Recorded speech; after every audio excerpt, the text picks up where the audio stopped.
Buenos días, yo soy Servio Tulio Zambrano Mendoza, grupo número 1, y estoy presentando mi grupo que está compuesto por mi persona y por Darío Javier Catagua Zambrano.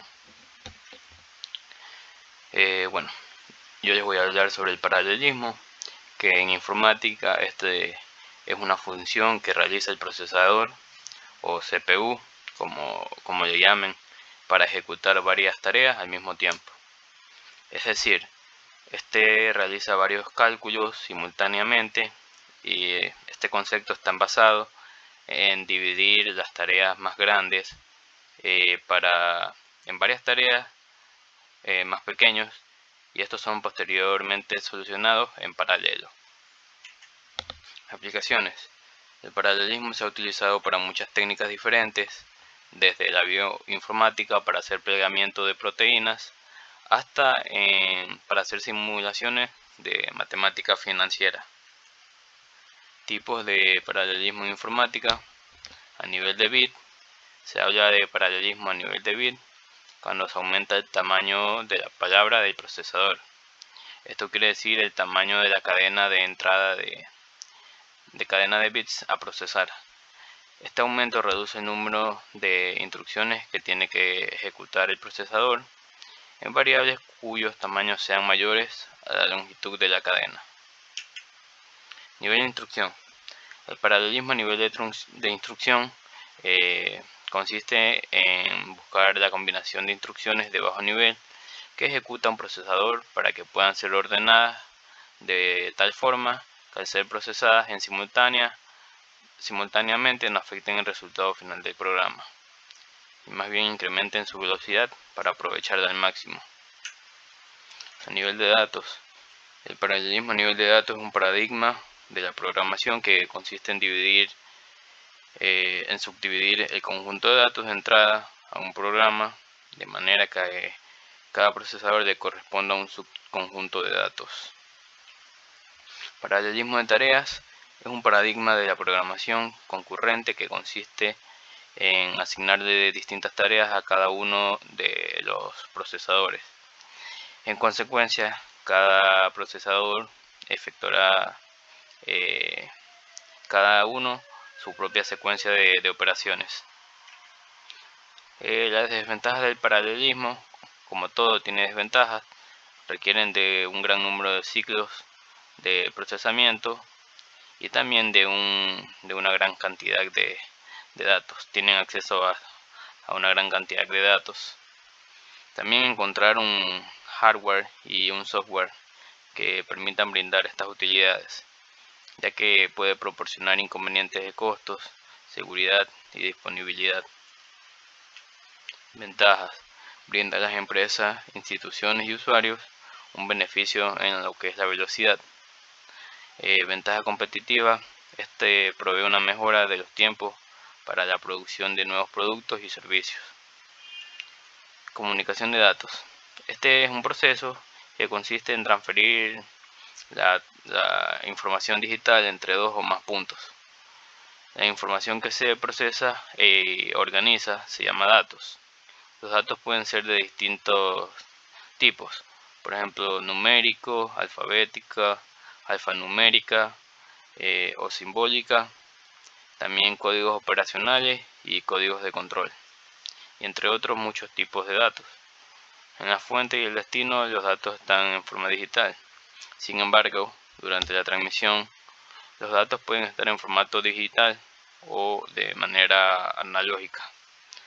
Y bueno, aquí le cedo paso a mi compañero Darío, que es el que va a dar los otros temas. Gracias, compañero. Ya, a continuación me va a tocar hablar sobre la coordinación y sincronización. Coordinación, considerada de forma abstracta, se ha presentado en todas partes de la informática. Por ejemplo, los lenguajes de programación coordinan instrucciones elementales. Los sistemas operativos coordinan los accesos a los recursos de hardware. Los programadores de transiciones de la base de datos coordinan los accesos a los datos compartidos, etc. Todas estas situaciones tienen algunas características comunes. que pueden identificarse a nivel de abstracto como mecanismos de coordinación. Además, se emplean modelos de coordinación donde múltiples piezas de software coordinan sus actividades a través de un espacio de datos compartido. Mecanismos de coordinación. Según Henry, en su libro de estructuración de las organizaciones, hay 5 mecanismos de control que parecen explicar las formas fundamentales en que las organizaciones coordinan su trabajo, y estas son la adaptación mutua, la supervisión directa, normalización del trabajo, normalización de resultados y normalización de habilidades.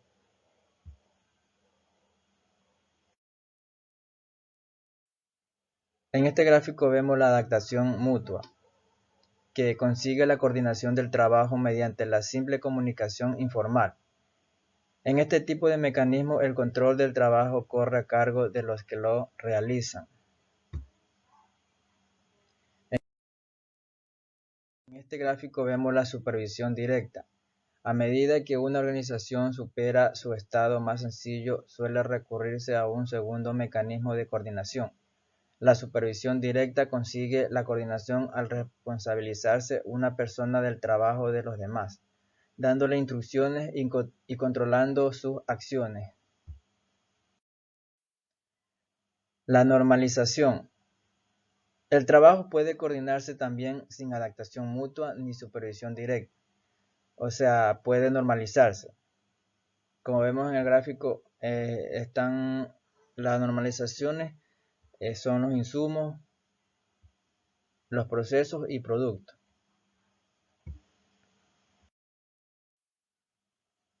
La normalización de trabajo.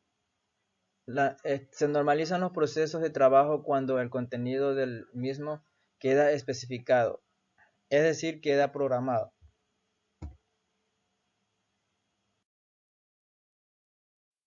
La normalización de los resultados.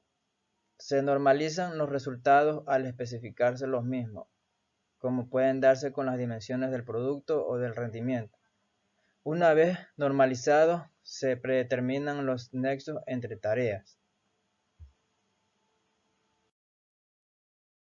La normalización de habilidades. En algunas ocasiones resulta imposible normalizar tanto el trabajo como sus resultados, necesitándose no obstante algún tipo de coordinación.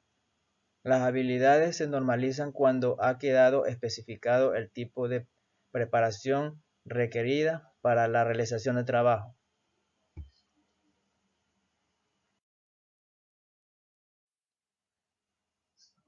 Aquí vamos a hablar sobre la sincronización. Es la coordinación y cooperación de un conjunto de procesos para asegurar la comparación de recursos de cómputo. La sincronización entre procesos es necesario para prevenir o corregir errores de sincronización debido a acceso concurrente a recursos compartidos, tales como estructuras de datos o dispositivos de entrada y salida de procesos de contendientes.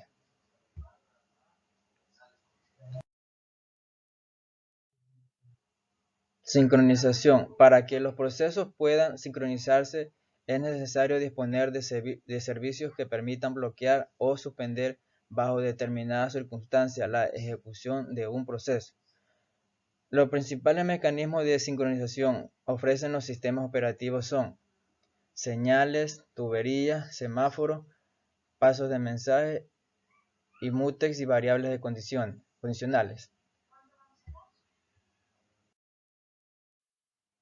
Las señales. Una señal es una forma limitada de comunicación entre procesos empleada en Unix y otros sistemas operativos. En esencia, es una notificación asíncrona enviada a un proceso para informarle de un evento. Cuando se le manda una señal a un proceso, el sistema operativo modifica su ejecución normal.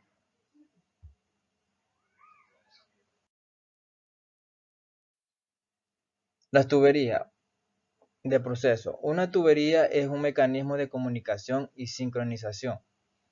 Es como un pseudoarchivo mantenido por el sistema operativo. Cada proceso ve la tubería como un conducto con dos extremos uno de los cuales se utiliza para escribir o insertar datos y el otro para extraer o leer datos de la tubería. El flujo de comunicación es unidireccional.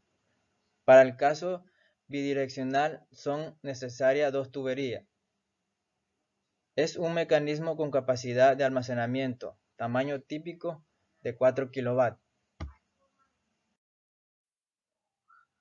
Los semáforos. Un semáforo es un mecanismo de sincronización que se utiliza generalmente en sistemas de memoria compartida en una misma máquina. Es un objeto con un valor entero, al que se le puede asignar un valor inicial o negativo. Si el valor del semáforo es menor o igual que 0, cualquier operación while bloqueará el proceso. Si el valor es positivo, no se bloqueará. El número de procesos bloqueados es un instante determinado por while.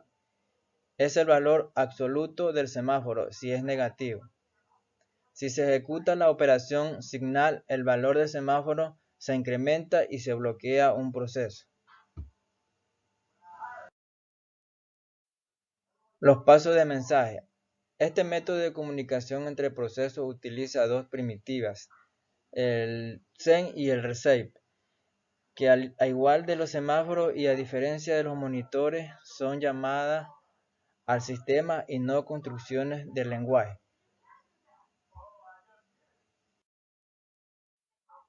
Los mutex y variables condicionales. Es una variable de sincronización. Las variables de condición son usadas en conjunto con mutex. Permiten a un hilo esperar por la ocurrencia de una condición arbitraria. Estos son mecanismos especialmente concebidos para la sincronización de procesos ligeros.